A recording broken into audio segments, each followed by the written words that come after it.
நெல் வந்து அறுவடை பண்ணோடனே அப்படியே விற்றுருவீங்க. அந்த மாதிரி பண்ணாமல் ஒரு சின்ன இடத்துலயே கூட நம்ம வந்து மதிப்பு கூட்டி விற்றோம் அப்படின்னா நமக்குமே லாபம் வந்து கொஞ்சம் அதிகமாக இருக்கும். இப்போ நம்ம அப்படியே விற்கிறதுக்கும் நம்ம இந்த மாதிரி பண்ணி விற்கும் போது மதிப்பு கூட்டி விற்கும் போது கொஞ்சம் லாபம் அதிகமாக இருக்கும். அதனால நம்ம மதிப்பு கூட்டுறது என்னென்னலாம் நெல்லில் வந்து எப்படிலாம் மதிப்பு கூட்டலாம், என்னென்ன பொருள்லாம் மதிப்பு கூட்டினா என்னென்ன பொருள்லாம் கிடைக்கும்னா, முதல்ல அவல் கிடைக்கும்.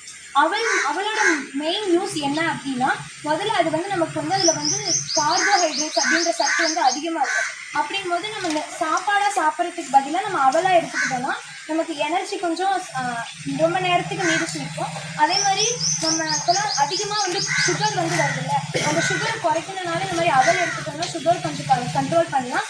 வேற என்ன இருக்குன்னா விட்டமின் பி அப்படின்ற சத்து வந்து இதில் கொஞ்சம் அதிகமாக இருக்குது. அதனால நம்ம இந்த அவலாக செஞ்சு சாப்பிட்டோம் அப்படின்னா நமக்கு கொஞ்சம் உடல் ரீதியாகவும் கொஞ்சம் நமக்கு நன்மை இருக்குது. எந்த மாதிரி அவல் பண்ணலான்னா, முதல்ல ஒரு 2-3 நாள் அரிசி ஊற வச்சுட்டு அதுக்கு தனியாக ஒரு மிஷின் இருக்குது. நம்ம இப்போ வெளியிலலாம் மிஷின் இண்டஸ்ட்ரி மாதிரி பண்ணியிருப்பாங்க. அந்த மாதிரி நம்ம இப்போ ஒரு 20 பேர் 30 பேர் சேர்ந்து போட்டு பண்ணோம் அப்படின்னா நம்ம கொஞ்சம் விற்பனைக்கு ஏற்ற மாதிரி பண்ணலாம். நம்ம மட்டும் பயன்படுத்திக்காம விற்பனையும் பண்ணுற அளவுக்கு நம்ம ஒரு மிஷின் வாங்கி போட்டோம் அப்படின்னா பண்ணலாம். அந்த மிஷின் வந்து ஒரு 1 லட்சத்துலேருந்து 2 லட்சம் அந்த மாதிரி கிடைக்கும். இப்போ ஊற வச்சு நம்ம ஃபஸ்ட்டு வறுத்து அதை அந்த மிஷின்குள்ளே போட்டோம் அப்படின்னா அது வந்து அவலாக வந்து மாறி வந்துடும். அதுக்கப்புறம் என்னென்னா பொரினா நம்ம சும்மா ஊற வச்சு மண்ணில் போட்டு வறுத்தோம் அப்படின்னா பொரி கிடைச்சிடும். அதுவுமே இப்படி தான். நம்ம ஒருத்தர் பண்ணுறது வந்து கண்டிப்பாக வந்து முடியாது. ஒரு 20 பேர் 30 பேர் அந்த மாதிரி சேர்ந்து பண்ணோன்னா நம்ம விற்பனை பண்ணுற அளவுக்கு நமக்கு கிடைக்கும். நமக்கு லாபம் கொஞ்சம் கையில் வந்து லாபம் அதிகரிக்கும். வேற என்னன்னா எண்ணெய் பயன்படுத்தலாம். நம்ம இப்போ சன்ஃப்ளவர் ஆயிலு கடலை எண்ணெய் அந்த மாதிரி வந்து சமையலுக்கு பயன்படுத்துவாங்க.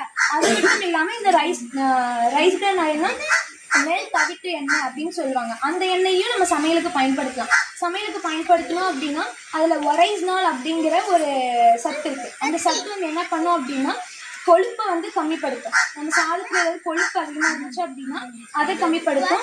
இந்த பொரிக்கிறது அப்புறமேட்டுக்கு வறுக்கிறது அந்த மாதிரி பயன்படுத்தும் போது அந்த மாதிரி ஏதாச்சும் நம்ம பண்ணணும் அப்படின்னா இந்த எண்ணெயை வந்து பயன்படுத்தலாம். அதே மாதிரி நமக்கு இந்த எண்ணெயாக பண்ணி விற்கும்போது நமக்கு அதிகமாக இந்த அவல் பொரி அதெல்லாம் கம்பேர் பண்ணல நமக்கு இந்த எண்ணெயை பண்ணி விற்றோம் அப்படின்னா நமக்கு கொஞ்சம் லாபம் வந்து இன்னமுமே அதிகம்.